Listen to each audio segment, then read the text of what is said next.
रवि एक जिज्ञासु और साहसी पत्रकार था। वह हमेशा रहस्यमयी घटनाओं और डरावनी कहानियों की खोज में लगा रहता।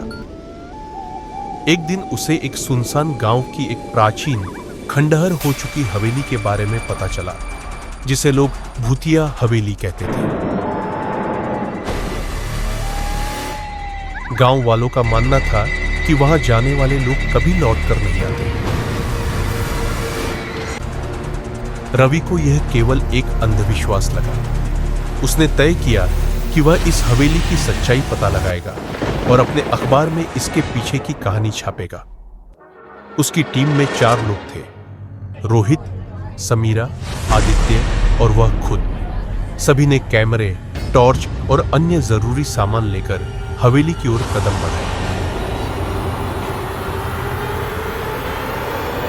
रात का समय था। चंद्रमा बादलों के पीछे छिपा हुआ था और पूरा वातावरण डरावना लग रहा था।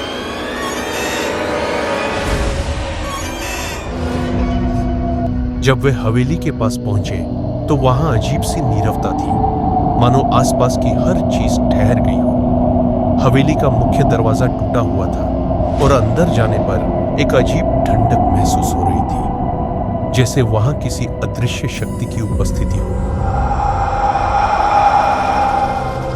जैसे ही वे अंदर दाखिल हुए, हवा में एक हल्की सी फुसफुसाहट सुनाई दी, पर वहां कोई नहीं था।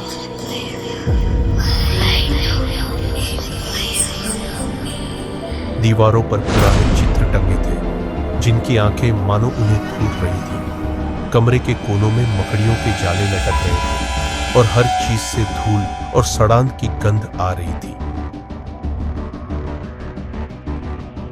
वे सभी हवेली के मुख्य हॉल में पहुंचे, जहां एक पुराना झूला रखा था। अचानक बिना किसी हवा के झूला धीरे धीरे हिलने लगा।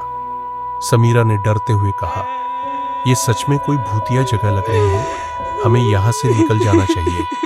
लेकिन रवि ने अपनी जिज्ञासा को नहीं रोका और कैमरा ऑन कर दिया।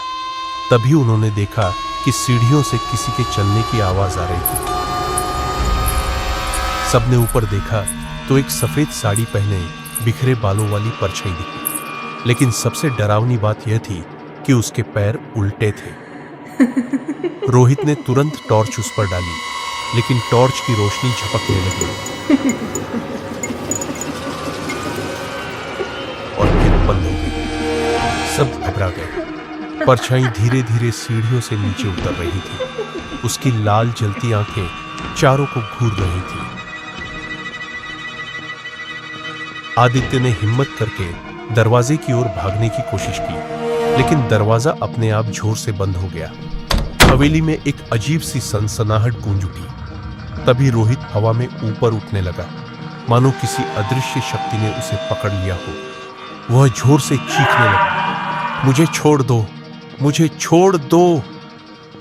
रवि और समीरा ने मिलकर उसे खींचने की कोशिश की, लेकिन वह शक्ति बहुत अधिक थी। तभी हवेली के किसी कोने से एक औरत की दिल दहला देने वाली चीख सुनाई दी। वह आवाज इतनी भयानक थी कि सभी के कान सुन्न हो गए। रोहित अचानक जमीन पर गिर पड़ा और बेहोश हो गया।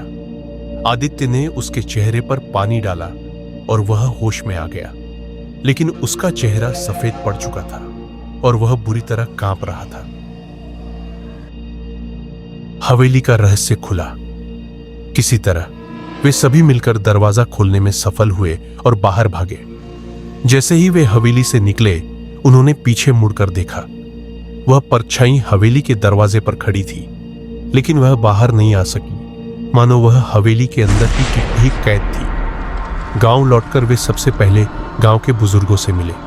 उन्होंने जब हवेली में हुई घटनाओं के बारे में बताया तो गांव के एक बुजुर्ग ने गहरी सांस लेते हुए कहा, "तुमने वहां कदम रखकर बहुत बड़ी भूल की। वो हवेली श्रापित है।" रवि ने पूछा, "लेकिन वहां आखिर क्या हुआ था?" बुजुर्ग ने बताया कि वह हवेली एक अमीर जमींदार की थी। उसने अपनी नौकरानी को प्रेमजाल में फंसाकर धोखा दिया था। जब वह गर्भवती हो गई तो जमींदार ने समाज के डर से उसे जिंदा हवेली में जला दिया। तभी से उसकी आत्मा वहां भटक रही है। जो भी हवेली में जाता है वह उसकी आत्मा की कैद में आ जाता है। बुजुर्ग ने कहा, तुम लोग बच गए, लेकिन शायद उसने तुम्हें पूरी तरह छोड़ा नहीं है। रवि ने उस रात गांव में ही रहने का फैसला किया, लेकिन आधी रात को उसकी नींद खुली। कमरे के कोने में एक परछाई खड़ी थी, वही सफेद साड़ी, वही बिखरे बाल, वही जलती लाल आंखें। रवि चीखने ही वाला था कि परछाई अचानक गायब हो गई। सुबह उसने अपनी टीम से इस बारे में बात की तो पता चला कि सभी ने रात में वही परछाई देखी थी। उस घटना के बाद रवि ने तय किया कि वह अब कभी भूतिया जगहों की खोज नहीं करेगा।